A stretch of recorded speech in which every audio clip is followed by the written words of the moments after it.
రాజధాని ఇదేనని చెప్పి పార్లమెంట్లో ఒకసారి చెప్పింది. ఆల్రెడీ పార్లమెంట్లో రాజధాని అమరావతి అని యాక్చువల్గా చాలా క్లియర్గా లాస్ట్ గవర్నమెంట్ అప్పుడే చెప్పడం జరిగింది. దానికి ఏమన్నా అఫీషియల్గా గజెట్ కావాలంటే తెప్పిస్తాం.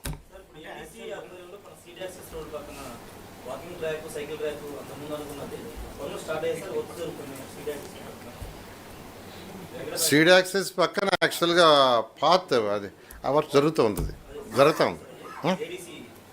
అమరావతి డెవలప్మెంట్ కార్పొరేషన్ చేస్తుంది.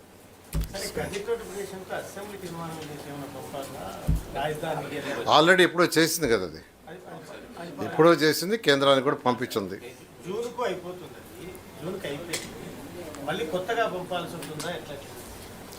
నేను ఒకసారి కనుక్కొని చెప్తాను నెక్స్ట్ టైం.